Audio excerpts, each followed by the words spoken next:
tem várias estruturas aqui vermelhas e várias estruturas azuis. Essas estruturas são vasos sanguíneos que passam junto onde passa o ar. Não na mesma estrutura, mas vizinho, lado a lado. Com isso, o ar vai entrando nos pulmões e vai se penetrando em compartimentos cada vez menores, com a parede desses compartimentos ficando cada vez mais fininha. E gradativamente ele vai chegando lá nos alvéolos pulmonares, que são pequenos sacos, onde na parede desse saco, esse saquinho vazio, esse saquinho redondinho e vazio, só tem ar ali, do lado de fora da parede desse saquinho, dos sacos alveolares, passam capilares sanguíneos. E aí, pela parede do alvéolo, é possível fazer a troca gasosa.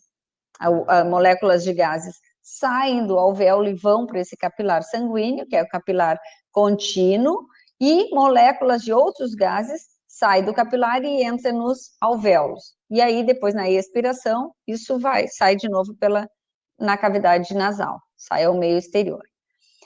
Por isso, o sistema respiratório ele vai executar várias funções enquanto o ar vai sendo aquecido e limpo. Então, eu vou lembrar para vocês que para o sistema respiratório funcionar, ele depende daquela pequena circulação que a gente viu semana passada na aula de sistema circulatório. Porque a cada batimento cardíaco, o sangue, que é venoso ainda, chega aqui, é venoso, vai para as veias, é trocado e chega na artéria, pela artéria aqui, chega de novo no coração. Então, enquanto ele é bombeado para cá, aqui, a cada expiração e inspiração, o CO2 é trocado pelo O2 na corrente sanguínea e sai pelo sistema respiratório o CO2, fica predominantemente o O2. Enquanto esse coração está batendo, aqui, né, vai saindo o sangue, e o sangue, tudo o sangue vai entrar aqui nos capilares, esse slide está trazendo aqui um emaranhado de capilares pulmonares. Então, tudo que é azul é sangue venoso, que é vermelho é sangue arterial. Tá? Bom, só que até que o ar chegue nos pulmões para fazer essa troca gasosa, ele vai ter que passar por cavidades que vão limpando e aquecendo o ar. Todo o nosso sistema respiratório, ele começou a ser formado, até mesmo as narinas, durante a vida intrauterina, tá? E basicamente a partir já lá da 4ª semana. Então, na vida pré-embrionária e fetal, entendam o seguinte, a vida embrionária, se vocês não sei se estão lembrados da parte da professora Laura, existem as 38 semanas do desenvolvimento humano são divididos em período pré-embrionário, período embrionário e período fetal. O período pré-embrionário vai de 0 até 3 semanas. O período embrionário vai da semana 4 até a semana 8. E o período fetal vai da semana 9 até a semana 38ª. Tá? Então, esse slide aqui traz o desenvolvimento da traqueia e dos pulmões ao longo da vida intrauterina. Então, esse VIU é vida intrauterina. O que está em amarelo, em todos esses 4 desenhos aqui, significa que tem origem de uma camada embrionária endoderma. E o que é em rosa, o que está aqui representado em rosa, tem origem de uma camada chamada de mesoderma. Para mim, professora Ana Paula, da histologia, eu não quero que vocês decorem isso. Eu estou só mostrando como começa o desenvolvimento e como isso é progressivo. O que significa esses 28 dias? Significa que o indivíduo foi concebido há 28 dias. E aí pergunto para vocês, 28 dias, que semana será que é isso?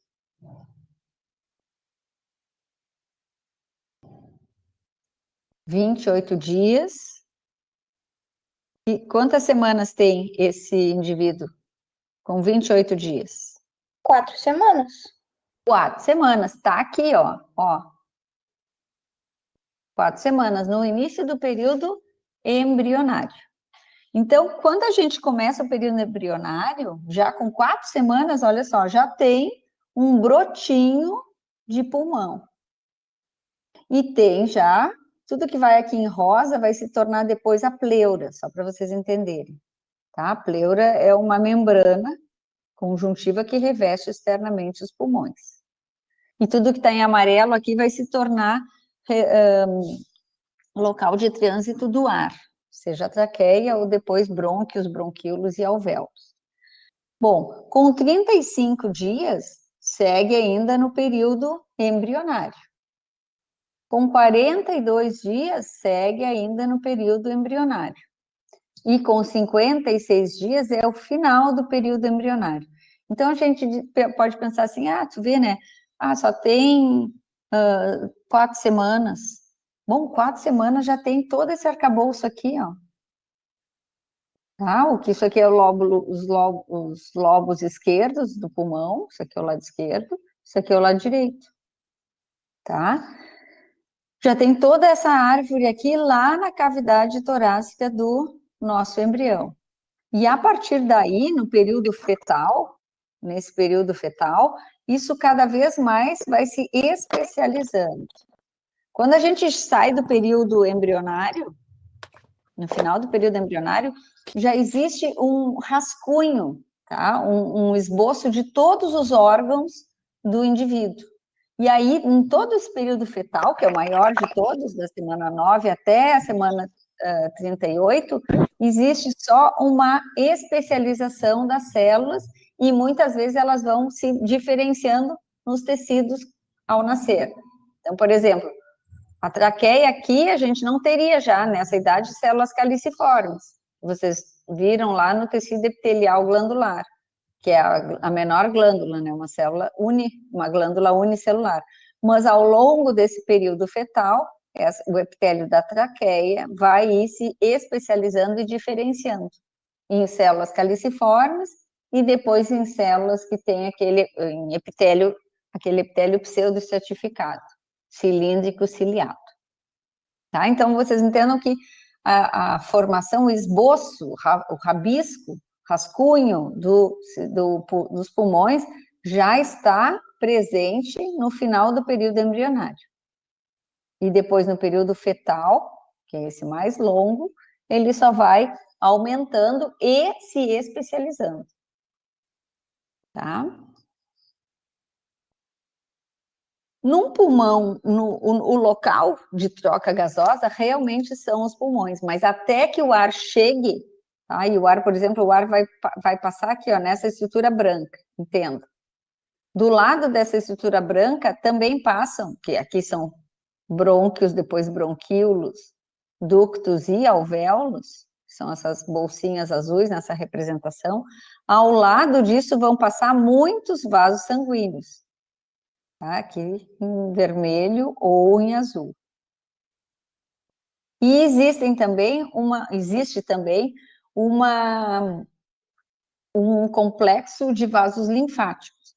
Então, muitas vezes há uma perda de líquido para fugindo desses vasos sanguíneos que vão ficando acumulados aqui nos pulmões nos vasos linfáticos que a gente já falou da semana passada. E aí isso vai diminuindo a capacidade, por exemplo, dos alvéolos fazerem trocas gasosas, né, que é o que se chama de enfisema pulmonar, por exemplo. Bom, a cada inspiração e expiração a gente enche de ar e também faz a troca gasosa e expele o gás. Então, ao longo a cada lobo pulmonar, existe também esse plexo linfático aqui que tem que também receber toda a linfa que, porventura, saia dos capilares e não retorne para o leito arterial desses capilares. Tá? O que auxilia a fazer todo esse movimento dentro dos pulmões? Existe uma enorme quantidade de fibroblastos que secretam fibras colágenas aqui dentro, e elásticas. E essas fibras elásticas e colágenas, elas auxiliam, fazem um movimento de retração dos pulmões, isso internamente. Se a gente tiver qualquer problema que endureça ou que torne mais rígida essas fibras elásticas e colágenas, os movimentos respiratórios intrapulmonares vão estar comprometidos. Tá? Então, o que eu estou falando? Não estou falando das doenças, estou falando do que é o normal, e aí, a partir do momento que a gente sabe o que é o normal, tudo que altera esse normal vai causar algum problema nos pulmões.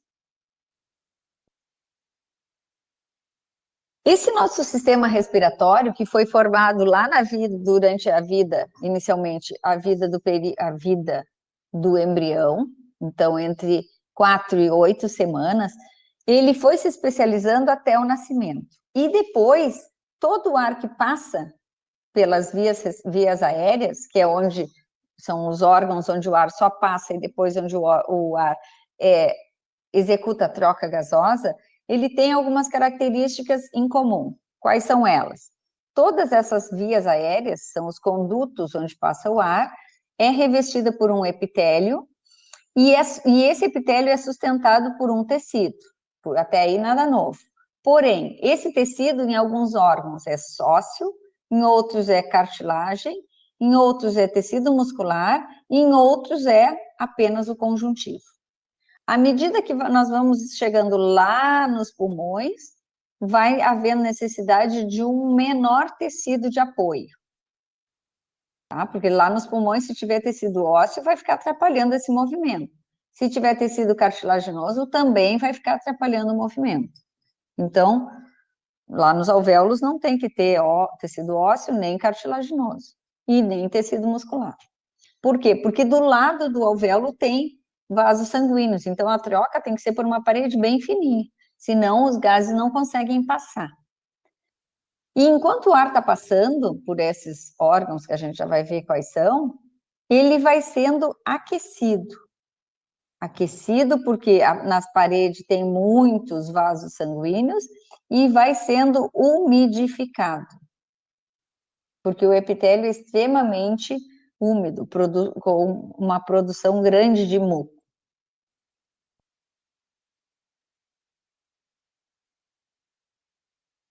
Bom, a porção onde o ar passa, gente, ela tem duas divisões anatômicas. Uma porção que conduz, está aqui o nome, condutora, só conduz, não tem troca gasosa, e uma porção efetivamente respiratória, tá? Essa porção condutora tem em comum uma característica, que é apresentar um epitélio respiratório. O que é o epitélio respiratório dessa porção condutora? É um epitélio que limpa, umedece, a parede vai aquecendo o ar que vai passando, por isso, enquanto isso, o ar está sendo conduzido. Como é que é esse epitélio respiratório? É aquele epitélio que vocês aprenderam lá no início do semestre, no tecido epitelial. Era aquele epitélio com um nome e sobrenome bem requintado.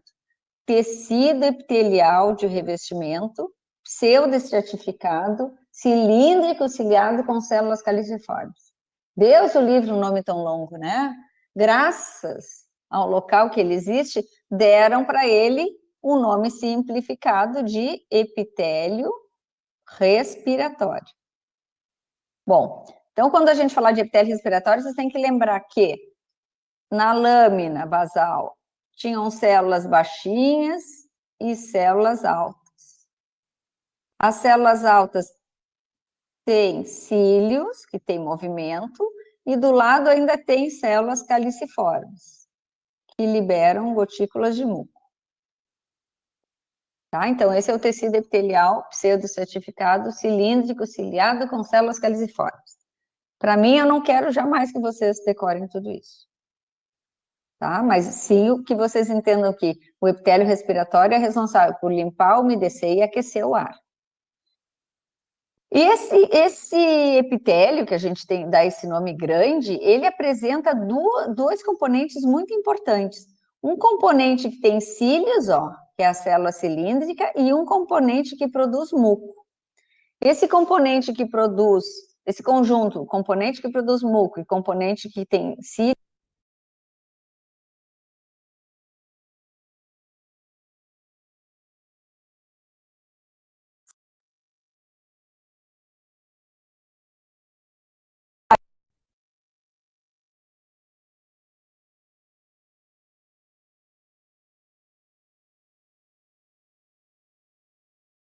caliciformes.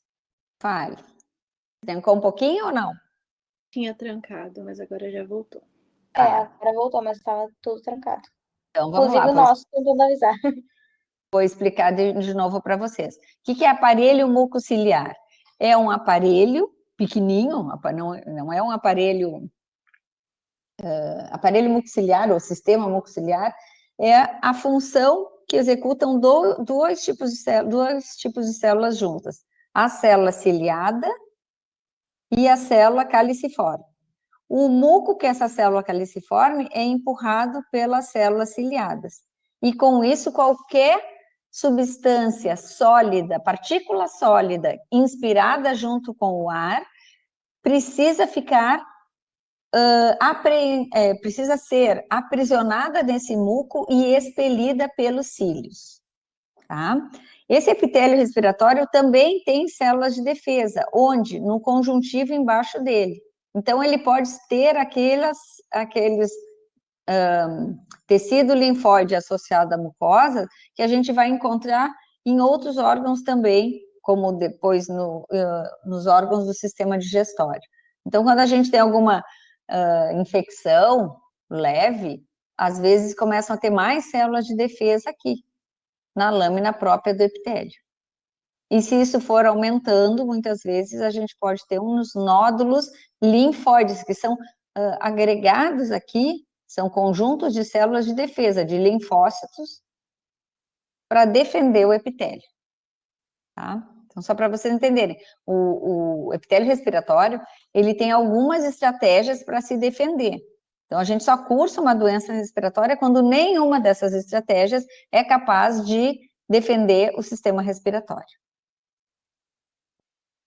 Vou adiante. Isso aqui, então, é o epitélio que a gente está falando, o epitélio respiratório. A célula caliciforme, as células aqui com cílios, lembrando que o cílio, ó, é uma projeção da lâmina basal, da lâmina apical da célula, ele é visto como isso aqui. E aqui a gente tem a célula caliciforme, que é do lado dela, vou botar um núcleo da lâmina basal, aqui tinha uma célula baixa, e aqui uma célula caliciforme. Tá? Bom, mas às vezes a quantidade de muco, em muitos órgãos, a quantidade de muco produzido por essa célula não é suficiente. Então, na lâmina própria, que o nome de lâmina própria é o conjuntivo abaixo de um epitélio, também nessa lâmina própria apresenta muitas glândulas mucosas, secretoras ainda de mais muco, para auxiliar esses cílios a retirar qualquer partícula sólida em suspensão no ar. E essas glândulas que produzem mais muco estão aqui. Tá? Isso aqui é uma lâmina histológica de verdade. E essas glândulas são glândulas mucosas, liberam seu produto de secreção através de ducto, que esse corte aqui não pegou exatamente no meio do ducto, mas entendam que o ducto ele vai liberar o seu produto de secreção aqui também. Tá? Então, a gente tem muito muco, e quando a gente está, por exemplo, com rinite, com alguma alergia, é porque aquelas células de defesa, que eu desenhei aqui no slide anterior, detectaram algum alérgeno que nos causa irritação na mucosa, e aí aumenta mais ainda a produção de muco, tentando o quê? Botar para fora esse agente causador da alergia. Tá? Então, é assim que se defende o nosso sistema respiratório. Na cavidade nasal, a gente apresenta inicialmente aqui dentro do nariz o epitélio respiratório e também pelos. E os pelos têm a única função de serem órgãos onde eles ficam, serem órgãos que o muco se espalha pelo pelo e qualquer partícula em suspensão ficaria aprisionada. Então, nesse desenho aqui, eu vou desenhar aqui, ó, os pelinhos do nariz, tá? Os pelos, como pelos da pele da gente, eles não têm movimento, mas se eles estão cheios de muco, tá? Muco que o epitélio respiratório daqui secreta, e esse muco vai se esparramando aqui pelos pelinhos, qualquer sujeira, partícula sólida em suspensão no ar, quando eu inspiro, fica presa aqui. É como quando a gente vai para fora, numa estrada muito empoeirada, depois eu chego em casa, suo o nariz e, ó, sai um monte de pó, de secreção, cheia da terra vermelha ou da terra preta, que é a poeira que eu inspirei quando estava naquela estrada de chão. Adivinha onde é que estava essa terra? Aqui presa nos pelinhos do nariz. Tá? Então, eles têm uma função importante, que é auxiliar a limpar o ar inspirado. Mas lá na cavidade nasal, lá na região das coanas nasais, ó, a gente está aqui, tá? Tudo isso aqui é cavidade nasal. Abaixo aqui dos olhos também, a gente tem os seios nasais. E bem acima, na região dorsal das cavidades nasais, chamadas de coanas nasais, se encontram aqui um epitélio chamado de epitélio olfativo. Esse epitélio olfativo, ele é um epitélio que detecta características químicas do ar inspirado e informa essa característica química para o sistema nervoso central através do bulbo olfativo. Então, aqui a gente tem neurônios que informam a característica química do ar para o bulbo olfativo, que vai processar isso lá no sistema nervoso central. Então, não é o meu epitélio da cavidade oral que vai dizer, ah, esse cheiro é bom ou não. Ele só vai dizer a característica química para os neurônios. E lá no meu registro cerebral é que eu vou acionar uma memória olfativa se é bom ou ruim. Se eu já senti esse cheiro ou não. Se ele me lembra mel ou me lembra carvão. Tá? Para vocês entenderem isso.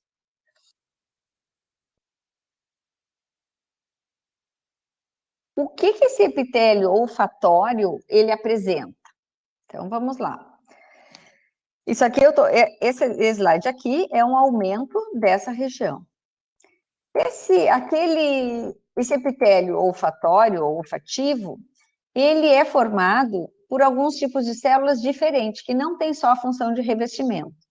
Ele é formado por uma célula aqui de sustentação do núcleo dela. Aqui ela tem pequenos cílios, para entenderem. Ele é formado por uma célula basal, que é uma célula de reserva. Se essa aqui for lesionada, essa aqui se divide e tenta recuperar esta aqui. E também por células chamadas, então, de células receptoras olfatórias. Quem é essa moça aqui de amarelo? Ela é um neurônio, tá? Ela é um neurônio, e isso aqui são os dendritos dele. São cílios olfatórios. Tá? O dendrito de uma célula olfatória são os cílios olfatórios. Aí vocês têm que lembrar lá dos neurônios. O neurônio, ele recebe a maior parte das informações pelos dendritos. Vai processar, normalmente no corpo celular, onde está o núcleo, e vai informar via o seu axônio para uma próxima célula do sistema. Para uma próxima célula do sistema. Aqui também, só que não está na representação. Para uma próxima célula do sistema. Então, essa informação chega lá na cavidade, no topo, né, na região dorsal da cavidade nasal, e vai ser informada lá para o sistema nervoso central. Bom, por conta disso, não existe aqui célula caliciforme nesse epitélio, porque aquele muco da célula caliciforme só ia atrapalhar. O que acontece quando a gente está muito resfriado, que tem muita secreção no nariz? Vocês conseguem sentir o cheiro dos alimentos, das coisas? Vou falar por mim, eu não. Pois é isso. Eu também não. Sabe que eu falo por mim, eu também não. Porque aquele epitélio que vinha aqui, não os pelinhos, mas o epitélio respiratório, que é aquele que a gente já comentou, com célula caliciforme, ele reveste todo o nariz. Só que quando a gente tem tá com um resfriado ou cursando qualquer outra alteração que aumente a produção de muco, esse muco, além de estar aqui, ele vem entupir essa região aqui. E aí, se ele vai entupir essa região, adivinha, vai ficar tudo aqui tapando os cílios. Se ele fica tapando os cílios, ele diminui muito a possibilidade desses dendritos aqui perceberem as características químicas do ar, tá? Para diminuir essa possibilidade de tamponamento, né, vai tampar aqui esses cílios, existem nesse epitélio olfatório, em vez de célula que secreta muco, células que secretam enzimas, e aí são essas células aqui, da glândula de Bowman, chamado. Recebe ainda esse nome por causa do autor. Mas o que eu quero que vocês entendam? Isso aqui é uma glândula serosa que libera a secreção aqui no epitélio, e essa secreção tem a função de destruir, desmanchar o muco que porventura estiver aí. Ah, mas por que então que eu não sinto cheiro quando eu estou resfriada? Porque a produção de muco é tão grande que essa coitada dessas glândulas de Bowman aqui, que são glândulas serosas, não chegam a degradar o muco suficientemente de uma forma eficaz. Então, ainda fica muco aqui, mas depois eu vou tratando o meu problema respiratório e aí, gradativamente, eu vou voltando a sentir o cheiro dos componentes do ar. Hein, prof, e por que no Covid, em alguns pacientes, fica tanto tempo sem sentir? Porque esse epitélio precisa ser regenerado. Muitas vezes a gente tem os pacientes, e eu ainda não fui estudar a fundo isso, mas muitas vezes os pacientes têm uma degradação de todo esse epitélio. E aí, não perdendo todo o neurônio, mas sim perdendo essa capacidade aqui, por um processo inflamatório viral, tá? Perdendo, e aí se perde aqui a região que percebe, né, que recebe a característica química, consegue através de receptores aqui, os seus receptores são bloqueados ou são destruídos, não consegue mais sentir a característica química do ar inspirado.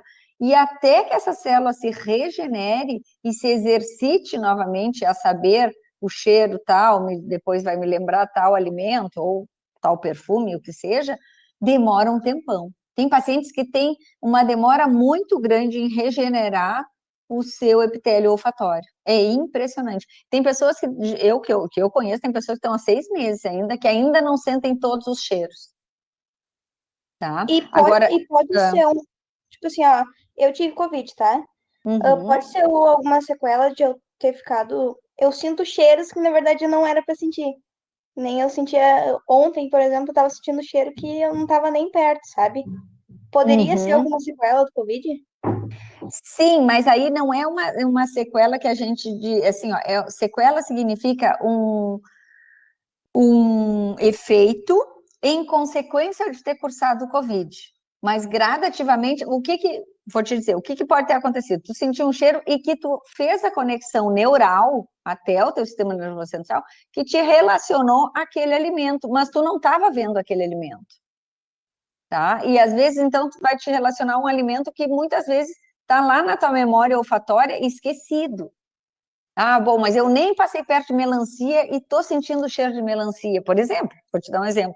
Então, pode ser que tu estivesse expondo, né, o teu sistema respiratório a um componente que lá na tua infância tu tinha relacionado com melancia, mas que na verdade não era melancia. Mas ontem tu lembrou da melancia.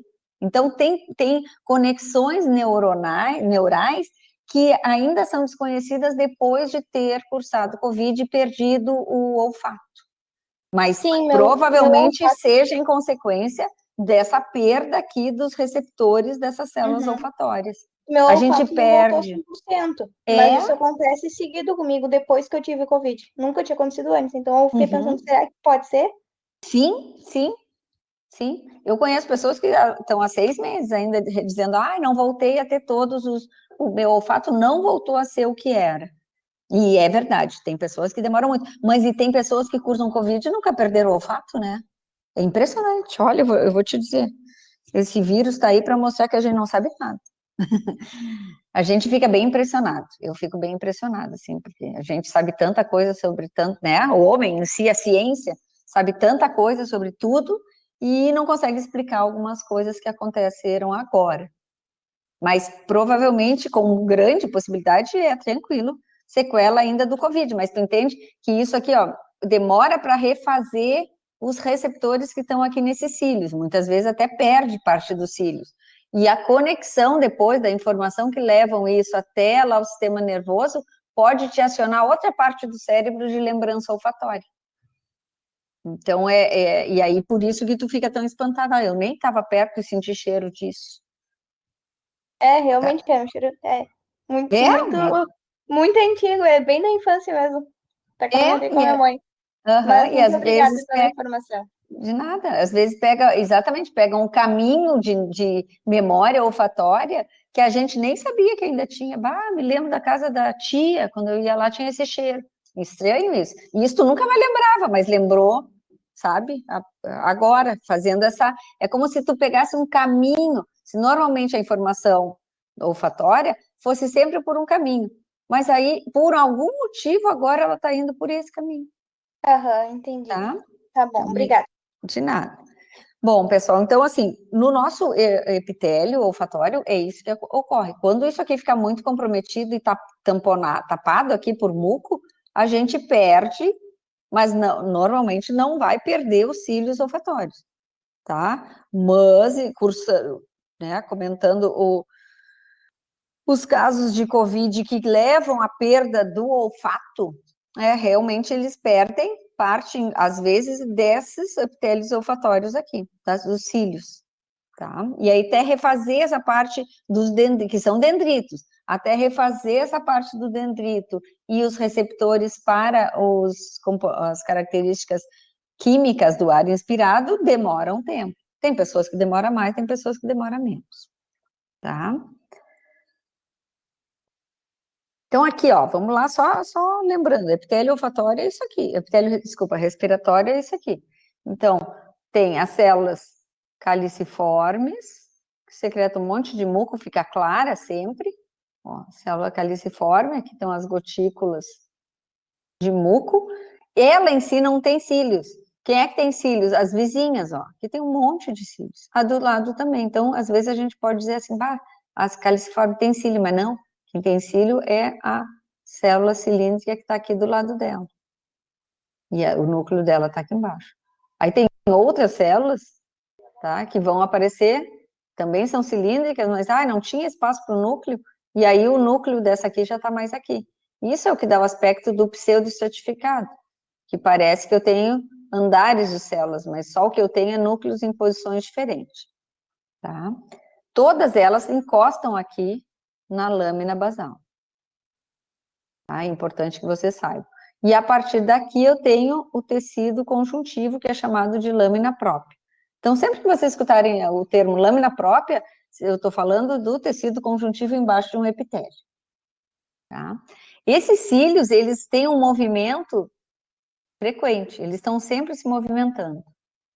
Quando tem um aumento da secreção de muco, eles se movimentam mais rápido ainda, tentando expulsar o muco do epitélio, de cima do epitélio.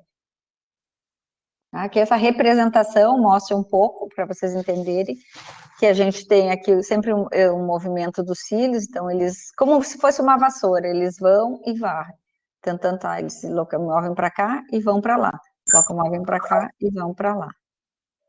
Tá? Semelhante, eu sempre relaciono a uma vassoura, e normalmente todo mundo sabe como é que a vassoura, como é que a gente tira a sujeira do chão com uma vassoura.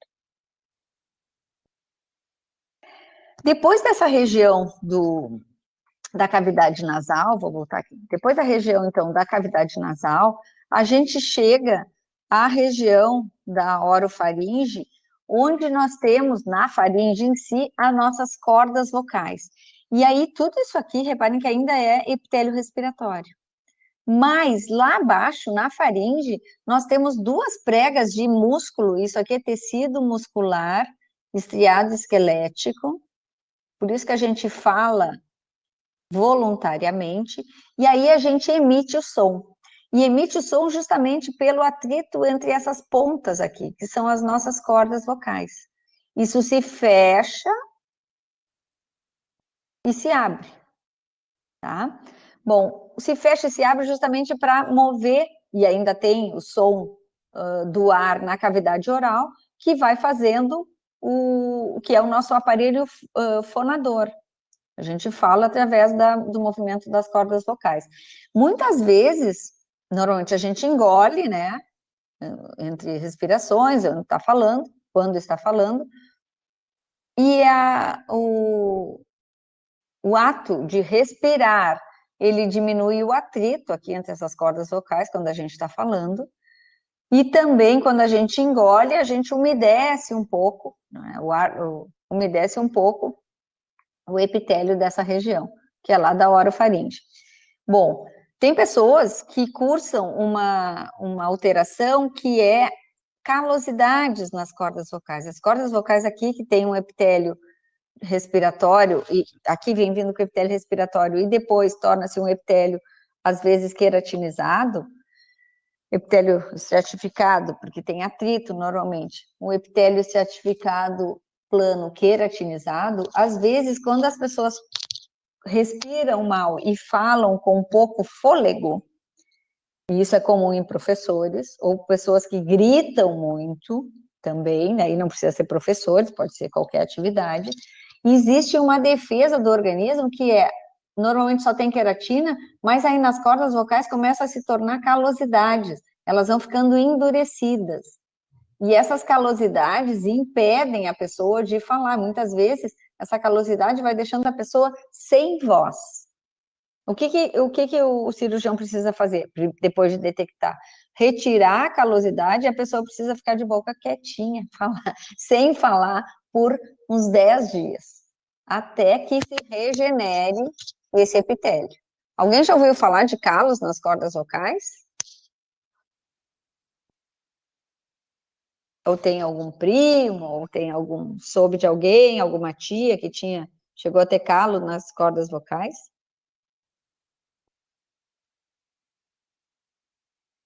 Eu não, nunca vi. Tá. Sabe que eu conheci um rapaz que ele gritava pra caramba, e toda a família, era uma família que gritava muito. Eles gritavam pra caramba. Eu ficava impressionada. Assim, na mesma peça, fulano, sabe? Uma coisa assim. E o rapaz, e o menino, na época, criou esse hábito. A irmã dele não, mas o menino criou o hábito de gritar muito. Ele teve calo nas cordas vocais e era uma coisa impressionante, assim. Aí, quando operou, foi um caos, porque tu imagina tu pegar um adolescente de 11 anos e deixar, além de retirar aqui a calosidade, impedir ele de falar. Foi muito difícil, assim, para a família. Mas aí eles se deram conta que toda a família gritava. Claro que não pararam de gritar, mas pelo menos trataram o rapaz. Professora, Porque fala.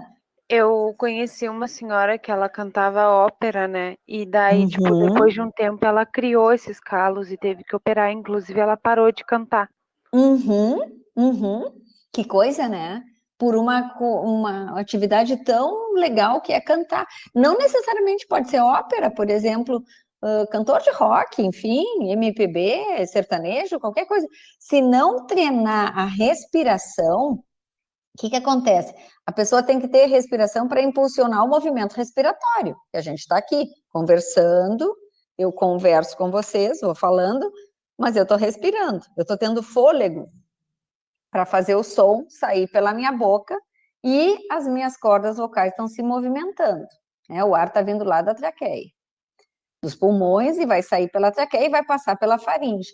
Mas se eu, por exemplo, Ana Paula, ficar falando, como eu estou agora, sem respirar, vai chegar um ponto que eu não vou ter mais fôlego para falar. E se eu forçar, eu vou estar forçando muito esse músculo estriado cardíaco para fazer atrito e sair um som diferente. Cada vez que eu forçar ele, se eu forçasse muito, eu provavelmente, durante muitos anos, teria calos nas cordas vocais. E quando a gente, às vezes, é cantor e tem que forçar muito, sem fazer os exercícios adequados de respiração, e perceber quando é que tem que respirar, por exemplo, numa música, eu crio os calos das cordas vocais. Isso é bem comum. Tá? Esse é o cuidado. E, por exemplo, quem faz fonoaudióloga, quem é fonoaudióloga, vai trabalhar os exercícios respiratórios do sistema que é foco da nossa aula de hoje, para que a pessoa saiba quando é que tem que respirar e não formar calo nas cordas vocais. Né? Vai tratar outros problemas da fala, mas um dos exercícios é esse, respiratório, para não ter o atrito nas cordas vocais. Tá bem? Então, vamos adiante. Prof. Fala. E quando a gente perde a voz, assim, por um dia, por aí, que a gente fica sem voz, o que acontece aí também? Formam esses calos? Não, quando a gente perde a voz, fica afônico, né? A gente fica sem voz. A gente está normalmente com um edema nas cordas vocais. O edema é aquilo que vocês devem ter visto lá na histologia e nós falamos semana passada, e vocês talvez tenham visto lá no tecido conjuntivo. O edema é o acúmulo de linfa no tecido conjuntivo. E aí a linfa aqui no tecido conjuntivo, como forma de proteção, porque quando a gente perde a voz, normalmente a gente está com uma faringite ou alguma inflamação das vias aéreas condutoras. E aí vai para essa região onde eu estou com algum problema, né, onde foi detectado ali alguma substância, partícula estranha no organismo, chegam muitas células de defesa. Para a célula de defesa sair do vaso sanguíneo, para facilitar a saída dela, os vasos sanguíneos, o endotélio, ele se contrai para sair bastante célula de defesa e sai também água, o plasma sanguíneo que vai para o conjuntivo. Então, nesse slide aqui, deixa eu aumentar ele, isso aqui é epitélio, mas isso aqui é tecido conjuntivo. Então, para chegar bastante células de defesa nesse tecido conjuntivo, saem células de defesa e plasma de um capilar sanguíneo. E aqui no conjuntivo fica acumulado como linfa. Bom, essa linfa, ela incha as cordas vocais. E aí, às vezes, a gente vai engolir, dói pra caramba. Ou a gente vai falar e dói pra caramba a garganta. É por isso. Porque aqui a gente está com um edema nas cordas vocais. E aí, às vezes, a gente chupa pastilha, por exemplo, que tem um analgésico, que é para não doer as cordas vocais, e um anti-inflamatório. Por quê? Porque tentando fazer essa ação de retirada do edema, diminuição, reversão do edema. Tá? E é por isso que a gente fica afônico. A afonia é que essas cordas vocais aqui, elas estão inchadas, edemaciadas. O calo, entendam que o calo, ele ocorre no epitélio. Tá? O calo é no epitélio. E o edema é aqui no tecido conjuntivo. O muscular está aqui, ó, tecido muscular. Então, tem tecido muscular, tecido conjuntivo e tecido epitelial. Eu tenho esses 3 tecidos aqui. Então, é isso que acontece quando a gente fica sem voz, por 1, 2 dias, porque eu tô com edema nas cordas vocais. Tá? Tá bem, obrigada. De nada. Então, vou adiante um pouquinho. Depois da faringe, a gente chega numa região de comum relação entre o esôfago e a traqueia. O que é? Que região é essa? A gente chega numa região onde normalmente, e tem essa tampinha aqui que se chama de epiglote. Deixa eu só ver se o slide não. Então vamos lá, vou desenhar aqui do ladinho. Aqui a gente tem na frente, isso aqui é a região frontal do indivíduo, e aqui é a região dorsal, tá? As costas, região posterior, que tá a cabeça dele. Bom, não é, eu sou horrível de desenho, tá? Mas entendam isso. Bom, a traqueia, ela tá aqui. A gente tem anéis de traqueia, tá? E a gente tem o esôfago atrás da traqueia. Só que quando a gente engole ou engole um alimento pela cavidade oral, esse alimento tem que ir para o esôfago. Mas olha aqui, tem a traqueia antes dele. Então, o que ocorre? Aqui a gente tem uma tampa de tecido cartilaginoso, tá? De cartilagem elástica, que ela, quando a gente vai deglutir, essa tampa, ela se fecha. Ela fecha aqui a traqueia. Então, quando a gente engole alguma coisa, vai direto para o esôfago. Não tem outra saída, só o esôfago, tá? Quando a gente está conversando e vai engolir, e às vezes se engasga com a saliva, já aconteceu isso com todo mundo, adivinha, eu estava conversando, eu tinha que engolir a saliva, mas eu também tinha que respirar. Então, essa epiglote, que é uma tampa, isso aqui, ó, epiglote é uma tampa de tecido cartilaginoso. Ela não sabia se ela abaixava para mim engolir a saliva ou se ela levantava para mim respirar. Ela está sempre levantada. E aí, o que aconteceu? Um pouco de saliva entrou aqui para a traqueia. E aí, por defesa do organismo, o que é? Tossir, para que essa gotícula de saliva saia daqui, porque aqui só tem que entrar ar. Então, o epiglote é extremamente importante para evitar aquilo que a gente chama de falsa via, né? Entrada de alimento ou líquido nas vias aéreas. O que tem essa epiglote de diferente? Na face, então vou fazer ela aqui, ó. Na face que entra alimento, que era para ela ir lá para o esôfago, ela tem atrito do alimento. Então, ela vai ter um epitélio aqui, que é o mesmo do esôfago, o epitélio que é resistente ao atrito. Que epitélio que é resistente ao atrito? Tecido epitelial estratificado. Tá? Na parte que tapa aqui a traqueia, ela não precisa ter, ela não tem atrito com o ar, então ela tem epitélio respiratório aqui. Então, essa tampinha, ela está sempre abrindo e fechando. Tá? Ela normalmente fica aberta, e quando vai engolir, ela se fecha. Então, ela faz sempre esse movimento, para cá e para cá, para cá e para cá. Tá? No meio dela, ela é formada pela aquela cartilagem elástica, cheia de fibras. A matriz cartilaginosa, ela é preenchida, rica em fibras elásticas. Tá? E para ajudar aqui na região de epitélio respiratório, para ajudar aquelas células caliciformes, também tem várias glândulas aqui produtoras de muco. Tudo para auxiliar a lubrificar e limpar o ar quando ele está entrando aqui na traqueia. Tá? Isso aqui a gente está na laringe, mais abaixo lá das cordas vocais. Aí a gente está aqui, nesse desenho aqui, ó, a gente vai passar por isso. Eu vou falar as principais características de cada região. Por enquanto, vocês estão vendo que a gente está só conduzindo o ar, então a gente ainda está nas vias condutoras, na porção condutora do ar. E já vou contar para vocês que a traqueia é o que divide, normalmente, porção condutora superior e inferior. Então, até aqui, a epiglote é considerada superior, vias aéreas superiores. Eu estou com uma inflamação das vias aéreas superiores. Cavidade nasal, faringe, adenoides, que são órgãos de defesa do sistema respiratório superior, laringe, tudo isso até aqui é considerado vias respiratórias superiores. Quando chega na traqueia, já se considera vias aéreas inferiores, tá? De condução. E aí eu vou contar para vocês que vai conduzindo o ar, limpando e aquecendo até chegar aqui. Mas tudo isso aqui já está dentro dos pulmões. Tá? Então o ar vai passando e sendo limpo, aquecido.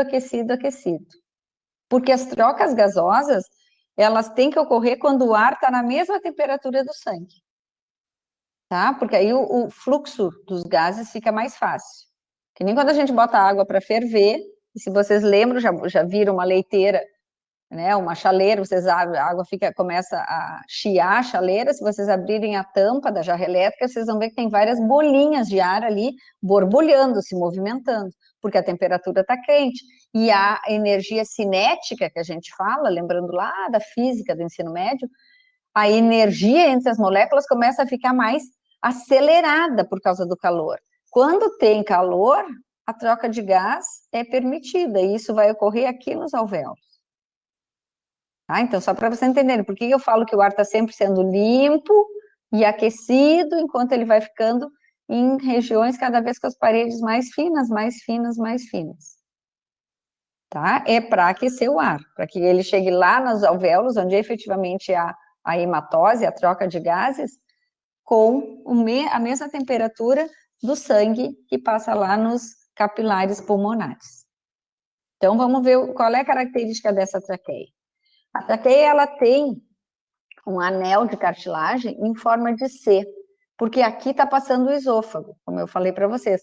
Aqui é a região frontal do indivíduo e aqui é a região caudal. Tá? Então, isso aqui, tudo que está aqui em roxo, que estou passando com a caneta aqui, isso aqui é cartilagem, para manter esse órgão aberto, mesmo na ausência da passagem de ar. Então, se vocês prenderem a respiração, a traqueia de vocês está aberta. Por quê? Porque tem essa cartilagem segurando ela, mantendo ela aberta. Isso num desenho esquemático, mas para vocês se darem conta quanto é de espessa essa cartilagem para manter, olha aqui, ela é tudo isso aqui no corpo histológico. O ar está passando aqui, tá? A luz do órgão está aqui. O epitélio, aquele respiratório, está aqui. A lâmina de conjuntivo com glândulas está aqui. E tudo isso aqui é cartilagem. Cartilagem qual, prof? Elástica. Desculpa, cartilagem hialina, eu que troquei. Elástica é só lá na epiglote. Tá? Então, tudo isso aqui é cartilagem hialina, com aquelas características que vocês lembram, os grupos, aqueles isógenos, tem pericôndrio, isso aqui, eu já não preciso disso para histologia de sistemas, tá? E por fora tem uma capinha de tecido conjuntivo que se chama de adventícia, com o mesmo nome lá dos vasos sanguíneos, tá? Essa traqueia, esse aqui é o mesmo desenho. Oi, fale. Ali é epitélio respiratório porque está em contato com o ar e não tem atrito, né? E por que Isso tem mesmo. cartilagem do outro lado? Por que tem cartilagem? Hialina. Porque a cartilagem hialina segura a traqueia aberta. Se não tivesse cartilagem hialina, deixa eu ir para cá, ó. O que tem aqui? O epitélio, tá? Conjuntivo abaixo, a lâmina própria é tecido conjuntivo. Depois, se não tivesse cartilagem, ia ter só o conjuntivo de fora. E aí, isso aqui tudo, se não tem uma coisa que, se não tem um tecido que mantenha aberto durante a ausência do ar, porque a gente não está sempre inspirando e expirando, né? Se tu trancar a respiração, não está passando ar na traqueia. Então, nesse momento, essa cartilagem ela é estática, ela não é móvel. Ela mantém o cano, né, a traqueia como um todo, aberta. Isso aqui, ó, se não tivesse essa cartilagem em forma de C, isso aqui ia se fechar. E para abrir, ia ter que ter um gasto enorme de musculatura, dessa musculatura lisa aqui, para abrir de novo e passar aquele monte de ar. Então, o que o desenvolvimento dos seres fez? A biologia evolutiva criou uma placa, uma armação de cartilagem que mantivesse a traqueia sempre aberta. E aí o ar pode entrar, sair sem gasto de energia do músculo, né? Do músculo da traqueia. E aí essa cartilagem ela é super espessa. Ó. Se a gente olhar aqui, ó, é uma baita placa. Quando alguém, por exemplo, for no super, que nunca viu o pescoço de galinha, tá? Pede para alguém mostrar para vocês como é que é um pescoço de galinha. A gente chega a tocar nesses pedacinhos de cartilagem. Claro, abaixo da pele. Deixa eu ver aqui se tem uma outra foto. Aqui, ó. A traqueia, ela é assim, ó, ela é cheia de uns anéis, parece uns anéis todos separados, de cartilagem. Eu vou ir para outro, depois eu volto, tá, para entenderem. Eu acho que é só aquele que tem, para mostrar bem. E aí, lá dentro é que está o epitélio. E esses anéis são importantes para manter ela sempre abertinha. Tá? Não tem, a cartilagem em si não tem atrito com o ar. O único local que tem contato com o ar é esse epitélio aqui. Lá naquele outro órgão que a gente estava falando, que era a epiglote, aqui sim, aqui, quando ele está fechadinha, quando ela está fechada, tapando a traqueia, tá? Digamos que a traqueia está aqui embaixo, aqui para baixo. Quando ela está fechada, o alimento vem da cavidade oral e passa por isso aqui e vai lá para o esôfago. Quando está aberto, normalmente, quando a gente não está engolindo, o ar entra também pela cavidade nasal e oral e vem para cá. Então, por isso que aqui tem epitélio respiratório, para já umedecer o ar. E aqui tem epitélio estratificado, porque a epiglote fecha para a entrada do alimento ou líquido aqui no esôfago. Acho que era isso que tu te perguntava, né? Ou não? Só queria saber... Não, era isso mesmo. Eu só queria saber, então, a traqueia fica sempre aberta. Sempre. Sempre aberta, tá? Mas quando a gente tem... Foi legal tu perguntar, porque eu tinha até esquecido. Quando a gente tem uma reação alérgica muito, muito grave, nas vias aéreas, no sistema, né? Todo o sistema pode ser um sistema de defesa do indivíduo, pode acontecer uma reação alérgica muito severa e ter um edema de órgãos. A epiglote, se ela cursar um edema, que é a mesma coisa, acúmulo de linfa no tecido conjuntivo. Se a epiglote sofrer um edema, a cartilagem não incha, mas adivinha? Todo esse tecido conjuntivo aqui fica aumentado, edemaciado. E aí, ela pode tapar essa traqueia e o sujeito não respirar. Então, às vezes a gente escuta assim, bah, fulano teve uma reação anafilática, deram um medicamento para ele que ele era alérgico e fechou a glote e não pôde mais respirar, tiveram até que fazer uma abertura na traqueia. Já ouviram falar disso, né?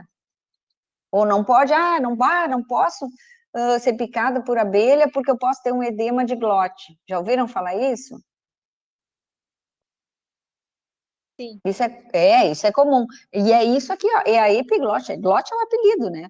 A epiglote, que é um nome técnico, que sofre um edema, que é uma reação inflamatória, assim como se fosse o edema da picada de mosquito, que a gente fica ali com o braço inchado. Aí é uma reação sistêmica, ninguém vai ser picado lá na glote, mas sim picado por um inseto ou uma reação mas é uma reação muito severa, ou então uma reação medicamentosa que dê um edema nesse órgão aqui, tá todo riscado já, coitado, que dê um edema aqui e o conjuntivo aqui aumente, acumule uma enorme quantidade de linfa no conjuntivo. E aí ela não vai mais responder essa abre e fecha aqui da glote que eu estava mostrando antes. E aí dá um edema e fecha a traqueia. Qual é a única alternativa que às vezes emergencialmente tem? Fazer uma traqueostomia, que é aquela abertura aqui para o ar daí entrar direto aqui na traqueia. Ah, mas isso é emergencial, depois tem que recuperar. Então, a glote, ela tem essa função que é excelente de tapar a traqueia. A epiglote faz essa função de tamponar a traqueia enquanto o indivíduo está engolindo alimento ou líquidos, mas ela pode também cursar um edema de glote, e aí ela tapa a traqueia. Tá? Essa traqueia, ela percorre toda a nossa região cervical. Então, ela vai lá do final da garganta, passa aqui, tá? Passa aqui para a cavidade torácica, e aí ela se subdivide em 2 brônquios, fora dos pulmões ainda, e depois, já dentro dos pulmões, em mais 2 brônquios, tá? Sendo o esquerdo aqui em 2 e o direito em 3. Mas essa divisão é lá da anatomia. Eu, prof, aqui não preciso dela. Preciso que vocês vão entendendo o que esses órgãos vão ter, que apresentam no epitélio e no conjuntivo, e se tem ou não cartilagem, para manter aberto a estrutura, tá? Para que o ar passe. Então, a traqueia, a gente já viu o que ela tem. Ela tem tecido cartilaginoso, tá? E é cartilagem hialina. E aqui na região posterior da traqueia, em contato aqui com o esôfago, ela tem, para ajudar a deglutição, ela tem uma parte aqui que não tem cartilagem. Ela vai ter tecido muscular liso. E aí vocês entendam que quando a gente engole um alimento muito grande, que a gente não mastiga muito, aí vocês pose me trancou na garganta, e aquilo vai descendo o esôfago e vai raspando aqui, parece no epitélio do esôfago, a gente só consegue depois seguir respirando justamente porque o esôfago ele não chega a fechar a traqueia, por maior que seja o alimento que a gente engoliu. Ele vai lá para o estômago. Por que não consegue fechar a traqueia? Porque, felizmente, a gente tem essa placa de tecido cartilaginoso aqui, que não deixa a traqueia ser fechada. Tá? Então, tem essa vantagem da traqueia ter essa peça enorme aqui de cartilagem. Tá bem? Vamos adiante um pouquinho. Aqui é o mesmo slide, tá? Eu voltei com ele de novo. Parecido, né? Não é exatamente o mesmo. Fazendo aqui a região condutora e depois aqui, em vermelhinho, o que era de origem do mesodermo, que vai formar a pleura pulmonar. Então, vamos lá. No final da traqueia, ela tem aqui as placas de tecido cartilaginoso e, gradativamente, a gente vai chegando numa região que as placas não precisam ser mais inteiras. Então, a gente vai chegando numa região que as placas vão ocorrendo em forma isolada, chamados de brônquios. Tá? Não preciso dizer se é primário ou secundário, isso aqui é da anatomia. Mas já saibam que primário é a divisão da traqueia antes dos pulmões e secundários quando os brônquios se dividem já dentro dos pulmões. O que tem o brônquio de diferente da traqueia se ele ainda só conduz? Ele normalmente tem, ó, ele tem um diâmetro maior, desculpa. Então, aqui as placas de cartilagem já vão ficando descontínuas. E se eu cortar aqui, olha só, se eu cortasse ali onde eu estava, eu ia ter um pedaço de cartilagem aqui e outro pedaço aqui. E a luz aqui no meio. Tá?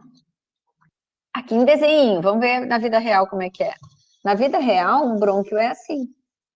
Na vida real, ele tem a luz, o epitélio respiratório, a lâmina própria de tecido conjuntivo com algumas fibras musculares lisas. Deixa eu ver se eu consigo aumentar isso aqui. Não. Glândulas, para aumentar a quantidade de secreção aqui dentro. E, olha aqui, a cartilagem é toda descontínua, parece umas ilhas de tecido cartilaginoso.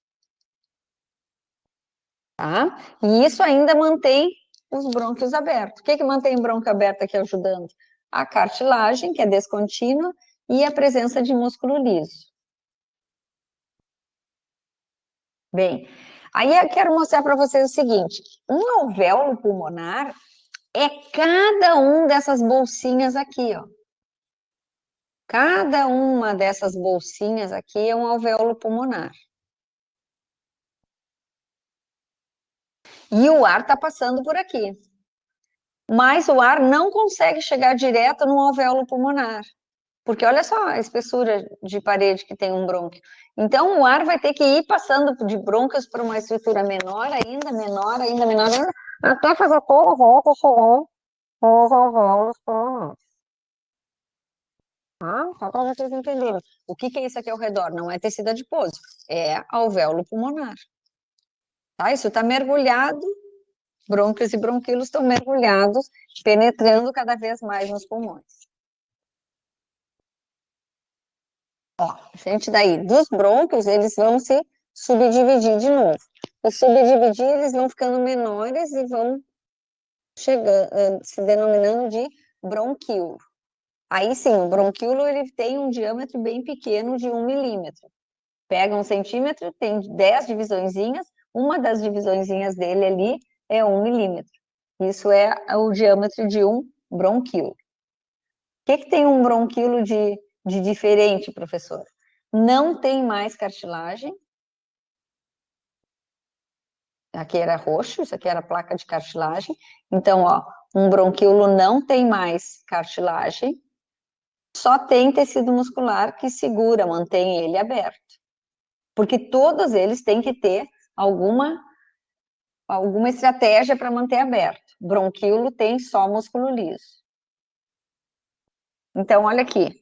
Aqui, para vocês terem uma referência, aqui segue sendo os nossos alvéolos pulmonares, ó. Cada bolsinha disso aqui é um alvéolo pulmonar. O mesmo que a gente estava vendo aqui, ó. O mesmo alvéolo que a gente está vendo aqui. Só que, comparativamente, aqui eu tenho uma estrutura menor, já está ficando mais parecido, né? Está menorzinho, mais parecido com o alvéolo. Isso aqui é um bronquíolo. O que ele tem de diferente, prof? Ele tem o epitélio e só tecido muscular aqui. Não tem mais placa de cartilagem, certo? Ele pode ter aqui ao redor vaso sanguíneo, que vem, né? Vaso sanguíneo vai acompanhar sempre onde passa o ar. Passa vaso sanguíneo do lado, para aquecer essa parede e o ar aqui dentro ficar cada vez mais quentinho, semelhante na mesma temperatura do que o sangue do órgão, certo? E o epitélio aqui é um epitélio um pouco diferente. O que tem o epitélio dos bronquíolos?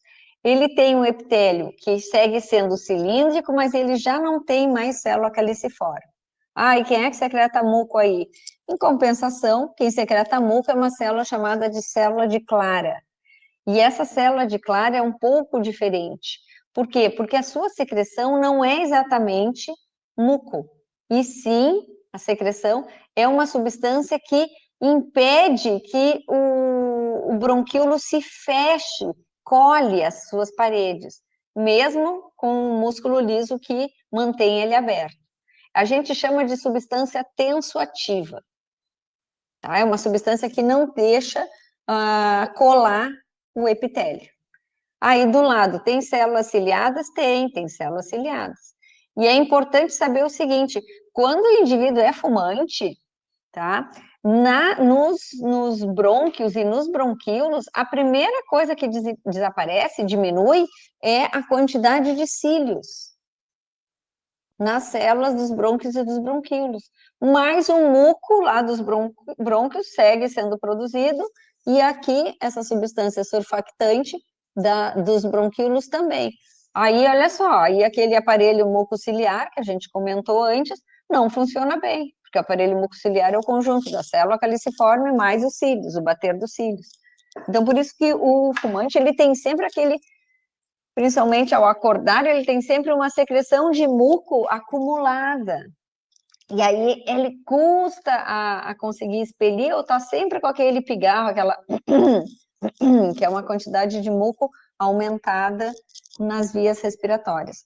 Por quê? Porque a ação nociva, tóxica, das substâncias do tabaco, que vem no tabaco junto com, né, com o cigarro, ou seja, charuto ou cachimbo, vão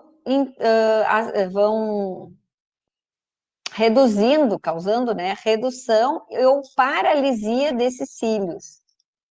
Então, não adianta ter cílios se ele não funciona, se ele não tem atividade das proteínas aqui de dentro. Então, mesmo que a célula tenha cílio, normalmente já tem reduzido a quantidade de cílios, mas mesmo tendo cílios, eles ficam quase que paralisados. E aí ocorre um acúmulo de secreção, que é o pigarro. Bom, isso aqui é que a gente está falando lá nos bronquíolos, tá? Então, brônquios tinham cartilagem e epitélio respiratório, o bronquíolo não tem cartilagem e tem ainda a célula de Clara, que é um pouco diferente. A gente estava aqui, tá? Daí, desses bronquíolos, eles vão se subdividindo em bronquíolos menores ainda, e vai chegando, o ar vai chegando em inúmeros bronquíolos, chamados de bronquíolos respiratórios. Esse bronquíolo respiratório, ele começa a ter contato com realmente a porção que faz respiração, que faz troca gasosa. Então, vamos lá, entenda aqui, ó. Aqui a gente estava na traqueia, com as peças de cartilagem, aí a gente foi chegando aqui nos brônquios, com menos peça de cartilagem, tá? Cada vez menores. Nos bronquíolos, sem cartilagem, não tem mais. E aí a gente chega nesse bronquíolo aqui, que é o início da abertura para os sacos alveolares. Isso aqui são os sacos de alvéolo. Cada bolsinha dessa é um alvéolo. Tá? Então, isso aqui é como se fosse um corredor largo, que vai se conectar, nesse exemplo, a 3 corredores mais fininhos. O corredor largo chama-se de bronquíolo respiratório. E se eu cortar ele aqui, ele vai ter, eu vou ver contato dele, o epitélio dele interrompido, porque já vai estar fazendo contato com esses corredores menorzinhos. O bronquíolo respiratório, ele tem exatamente essa característica, ó, uma interrupção do epitélio. Essa interrupção do epitélio é aquele corredorzinho menor aqui que eu estava mostrando para vocês. O que mais que ele tem de característico? Bom, olha só, se uma vez já tinha perdido a cartilagem, né, e já tinha perdido a célula caliciforme, no bronquíolo respiratório é que não há de voltar a cartilagem, e nem a célula caliciforme. Então, ele vai assumindo a mesma condição que tinha o anterior. Ele tem o epitélio, ele tem célula de Clara. Aqui já não precisa fazer movimentos ciliares, então as células aqui não têm cílios, são células cúbicas, poucas vão ter cílios, tá? Aquele movimento ciliado já é bem menor lá nos bronquíolos respiratórios. Não tem glândula, só tem músculo liso, que mantém ele aberto. Então aqui o que mantém ele aberto é tecido muscular liso. Tá? Então, aqui o epitélio já não é cilíndrico, corrigindo, eu tinha dito, não tem cílios. Não, tem cílios sim, mas ele é um epitélio cúbico. E reforça o seguinte, fumantes vão ter esses cílios diminuídos ou ausentes. Tanto lá nos bronquíolos, quanto aqui nos bronquíolos respiratórios. Adivinha só a irritação do muco até aqui, aí a irritação do tabaco nessas células. E aí aumenta a secreção de muco, e esse muco não vai sair daqui. Então, tudo não é nada de bom a gente ser fumante. Bom, esse bronquíolo respiratório, então, tem essa característica bem marcante, ó. Esse epitélio é descontínuo. Eu enxergo aqui, ó. Parece que ele foi corroído. E aí eu encontro essas primeiras aberturas. Essas primeiras aberturas é o início aqui desse corredor menor. E esse corredor menor é chamado de ducto alveolar. Ducto alveolar é considerado onde inicia a porção respiratória, tá? Porque justamente ele é que, logo depois dele, já estão os alvéolos. O ar precisa necessariamente passar por ele e já chegar na região onde faz a respiração, a hematose. O que o ducto alveolar ele apresenta de diferente? Aí sim, lá ele não tem mais cílios. Ele apresenta só um epitélio cúbico simples, tá? Cúbico simples é aquele que tem quase a mesma largura que a altura, apoiada na lâmina própria. E células de Clara, aquelas que secretam substância surfactante, tá? Ou substância tensoativa. O que ele tem, essa região, para manter aberto, já que ele está ficando cada vez mais fininho? Então, vamos lá. Isso aqui era um bronquíolo respiratório, com aquela interrupção. Chegava aqui no corredor menor, que é um ducto alveolar. E aí, vocês reparem que aqui quase não tem mais músculo. Ó. Esse ducto alveolar, para se manter aberto, ele tem exatamente uns pilares, que são essas bolinhas aqui, chamadas de coxins, de musculatura lisa. Para mim, Ana Paula, eu não tenho grande problema com isso, mas quando a gente tem uma reação inflamatória que cause fechamento da musculatura lisa, até os ductos alveolares, essa musculatura lisa se contrai. Então, se contrai a musculatura lisa dos ductos alveolares, se contrai a musculatura lisa dos bronquíolos respiratórios, dos brônquios e dos bronquíolos, que são o segundo estágio. E aí eu posso ter diminuição do fluxo de ar para chegar aqui em cada um desses alvéolos. Tá? Então, um bronquíolo respiratório, do bronquíolo respiratório o ar vai passar para um ducto alveolar, e do ducto alveolar finalmente vai chegar no local de troca gasosa, que são os alvéolos pulmonares. Então, vamos lá. Alvéolos pulmonares são esses lindos saquinhos aqui. Prof, Oi, pode falar. coisa que eu fiquei com dúvida. Claro. Até a região dos bronquíolos respiratórios tem cílios, Sim, que é para fazer um conjunto com aquela outra célula caliciforme para ir produzindo muco e expelir. sim, mas nos bronquíolos respiratórios não existe mais muco da caliciforme, só algum excesso de secreção das células de Clara. A função das células de Clara é não deixar colar aquele bronquíolo, tá? Mas fica sendo como se fosse ela é uma substância que lubrifica, sim, só que a sua composição não é classificada mais como muco, mas os cílios vão empurrar o quê?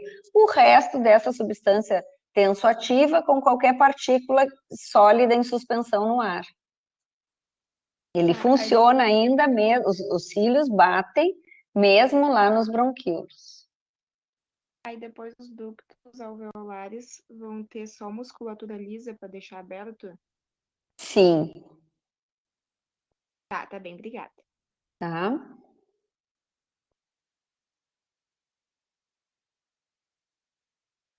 Dos ductos alveolares, o ar vai passar e vai se distribuir, ó, por milhares desses saquinhos, ó. Lá vai ele.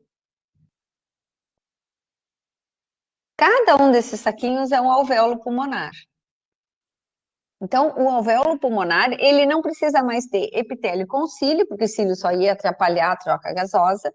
Não precisa ter mais muco, também ia só atrapalhar. O que que tem? Ele tem a célula plana, epitélio pavimentoso simples plano, só tem ele ali, tá? E às vezes a mesma célula faz divisão entre um alvéolo e outro, como se fosse uma parede simples, com um tijolo só, que divide duas salas. Tá? Forma a parede, o septo, que a gente fala, entre dois alvéolos. Essa célula plana simples, o nome dela é pneumócito 1, do tipo 1. E lá, desde aquela formação dos pulmões na vida embrionária, no final, ela já começa a se organizar como uma célula plana. Tá? Entre septos, nas esquinas, entre septos, deixa eu botar aqui para vocês. Nas esquinas, então, ó, aqui é um alvéolo, aqui é outro, aqui é outro, aqui é outro. O que que são as esquinas que eu falo? Essas regiões aqui, ó, de intersecção entre elas. Existe um outro tipo de célula que se chama de pneumócito do tipo 2, que secreta a substância tensoativa, que é a única estratégia que um alvéolo tem para impedir que ele se feche. Tá? E aí, essa secreção, ela é produzida o mínimo possível para não atrapalhar a troca gasosa. Então, reparem aqui, ó, aqui a gente tem uma célula plana, e se vocês, com boa vontade, olharem, vocês vão ver que aqui tem umas bolinhas cor-de-rosa. Aqui, aqui, aqui, aqui. Estas bolinhas cor-de-rosas, aqui, são hemácias. Aqui, ó, aqui embaixo tem vários. Aqui. Isso tudo tá na parede de um capilar. Isso tudo tá na parede de um alvéolo. Então, aqui a gente tem a parede e junto tem um capilar sanguíneo. Então, qualquer molécula que passar pela parede já chega aqui no capilar sanguíneo pulmonar. Faz a troca e depois, por pressão, né, sai o CO2 para o alvéolo e fica aqui na corrente sanguínea O2. Então, nós temos dois tipos de célula num pulmão maduro. Pneumócito 1, que forma a parede do alvéolo, e pneumócito 2, que produz a substância surfactante. E essa substância surfactante é o que lá no estudo da embriologia, a gente diz que um pulmão está maduro, quando ele já tem os 2 tipos de células, não adianta só ter essa. Se tiver essa, o indivíduo nasce com o pulmão fechado. Esses saquinhos ficam todos fechadinhos. Só vão abrir, descolar um do outro quando tiver essa substância surfactante. Tá? E aí, então, se diz que o indivíduo pode ser prematuro em idade, mas fisiologicamente viável, quando tem sistema nervoso central amadurecido e pneumócito do tipo 2 já presente nos pulmões. O 1 já estava muito antes, mas o 2, ele se forma já lá no final do período fetal. Depois de 27 semanas, se não me engano. Eu posso revisar isso, tá? Para a semana que vem posso deixar de tema para mim, explicar para vocês. Então, esses alvéolos pulmonares são formados pelos 2 tipos de célula, pneumócito 1 e pneumócito 2. Mas, além disso, lá tem um pouco de células de defesa, e a célula de defesa que predomina lá são macrófagos, células fagocitárias. Bom, o que esses macrófagos estão fazendo lá no lugar onde tem a troca gasosa? Adivinha? Ele vai lá dar uma conferida, ver se está tudo bem, mas se tiver qualquer substância estranha, ele tenta fagocitar. Então, onde é que estão esses macrófagos? Já volto para esse aqui. Onde é que estão esses macrófagos? Esses macrófagos ficam numa finíssima lâmina de tecido conjuntivo, que ali lá naquela lâmina histológica a gente nem percebia, eles ficam fora. O alvéolo está aqui, ó. O alvéolo é isso aqui é o alvéolo. E isso aqui é um capilar sanguíneo. Para fazer a troca gasosa, ó, tem pouquíssima parede aqui. A gente já vai falar o que é, né? Quais são os componentes que o ar, ou os gases, ou qualquer substância tem que passar. Mas se tiver qualquer molécula que, mesmo tendo passado lá pelo epitélio respiratório de toda a cavidade nasal, faringe, traqueia, brônquio, bronquíolo respiratório, ducto alveolar, e chega aqui ainda no alvéolo, é o macrófago responsável por tentar fagocitar. O macrófago em si não vai para a luz do alvéolo, ele só ia atrapalhar lá o coitado. Então, o que ele faz? Ele emite um prolongamento, que a gente chama de pseudópodo, é uma pseudomão, digamos assim, incorpora isso, traz para cá e tenta fagocitar aqui. Tá? E isso equivale para qualquer substância tóxica sólida que chegue lá nos alvéolos pulmonares. Tá? Também vai existir lá nos alvéolos fibroblastos que são responsáveis pela produção daquela grande quantidade de fibras elásticas. Quando a gente tem uma fibrose pulmonar, a gente tem a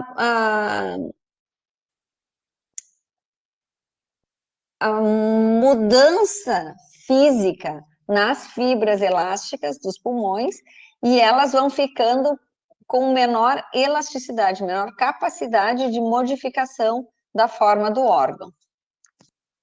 Bom, além disso, nesse alvéolo pulmonar, o que pode passar por aqui? O que será que consegue passar? Só moléculas pequenas. Então, por isso que as moléculas sólidas que a gente inspira, se chegar lá no alvéolo, vai ter que ser fagocitada. O que consegue, porque o resto não passa, o que consegue passar aqui? Só moléculas muito pequenas, mas isso não inclui só moléculas de CO2 e O2, inclui moléculas de anestésico, por isso que a gente, quando faz anestesia inalatória, é rápida, muito rápida, justamente porque ela passa por essa barreira aqui, que é a barreira entre o ar e o sangue. Quando a gente consome drogas inalatórias também, o efeito é super rápido, por quê? Porque chega nos pulmões e passa por essa barreira entre o ar e o sangue. Essa barreira entre o ar e o sangue se chama de barreira hemato-aérea, hemato de sangue, aérea de ar. De que é composta essa barreira hemato-aérea? Está aqui em azul a substância surfactante, tá? Produzida por um pneumócito do tipo 2, tá aqui branca, que fica aqui em contato com a luz do alvéolo. A membrana do pneumócito do tipo 1. O pneumócito tipo 1 está aqui, ó. O núcleo dele é bem achatadinho. A membrana basal do capilar sanguíneo. Lembrando que isso aqui é capilar sanguíneo contínuo. Tá? Membrana aqui do capilar contínuo. E o epitélio da célula que recobre a luz do próprio capilar, que se chama de endotélio. Então, assim, ó, isso tudo são micrômetros. É uma coisa muito... Pega 1 milímetro, divide por 1000 e saibam que isso aqui essa espessura aqui, são pequenas divisões dessa parte de 1000. Tá? É muito fino. Essas células aqui do endotélio dos capilares pulmonares também são responsáveis por produzir alguns hormônios, em especial o que se chama de enzima conversora do angiotensinogênio, a ECA, ECA. Tá? Não vem ao caso aqui, mas a gente vai falar dela em outros momentos, por exemplo. Bom, são esses capilares aqui, que quando, no curso da doença, né, Covid-19, nós vamos ter uma lesão nesses capilares pulmonares e muitas vezes causando aqui hemorragias, e por isso que a gente tem uma trombose. Então, há rompimentos dessa parede, o vírus entra por aqui, chega no capilar e pode causar rompimento, e o rompimento causa trombos. Falamos sobre trombos na semana passada, quando falamos de sistema linfático. Trombos são estruturas, componentes sólidos suspensos no sangue. E um trombo num capilar alveolar, um capilar pulmonar, o capilar é o vaso mais fino. Então, um trombo aqui, ele vai interromper a passagem de sangue. Se interrompe a passagem de sangue, ele impede troca gasosa dali para diante. Por isso que cada vez mais vai havendo um comprometimento. Esse é um dos comprometimentos da doença coronavírus. Tá? O outro comprometimento é uma fibrose, tá? Uma fibrose exacerbada, aumentada. Então, também a capacidade de troca gasosa fica diminuída porque não há movimentos pulmonares. Claro que os movimentos não são voluntários, o movimento é dos músculos intercostais e do diafragma, mas isso auxilia as fibras elásticas a diminuir o tamanho dos pulmões em uma expiração e aumentar na inspiração. Mas quando a gente tem uma fibrose, e no caso do curso do coronavírus, a gente tem uma fibrose que chega a formar uma característica de pulmões com vidro dentro, o tamanho é o grau de opacicidade que fica, né, essa reação ao redor das fibras elásticas, diminui completamente a capacidade pulmonar. Então, a gente tem aqui, por exemplo, dois componentes, né, as fibras dos fibroblastos que ficam comprometidos no curso da doença, e a trombose, né, trombos aqui nos capilares pulmonares. Por isso que uma das ações é usar anticoagulantes, né, para que não haja liberação aqui de coágulos nos capilares pulmonares. Bom, vamos falar um pouquinho, então, todas essas modificações que eu fui falando. Essa slide aqui traz um comparativo. Todos os tecidos que a gente foi falando que existiam e que depois foram sendo perdidos da traqueia até chegar lá nos alvéolos. Então, vamos lá. No momento que vai perdendo, já não volta mais. Então, vamos começar a falar do epitélio. O epitélio na traqueia, ele era epitélio respiratório. Amarelinho aqui é a célula calicifora, tá? Nos brônquios, ele já vai baixando. Nos bronquíolos, aqui, vai ficando células cilíndricas, cúbicas sem cílios e planas nos alvéolos. Tá? Isso em termos de epitélio. Célula caliciforme, ela foi perdida quando chegou lá nos brônquios. Bronquíolos já não tem mais célula cúbica, e aí lá só tinha célula de clara. Então, depois só vai ter célula de clara e depois surfactante lá nos alvéolos. Células ciliadas. Presente, presente, presente, ainda estava lá nos bronquíolos quando elas eram células cúbicas.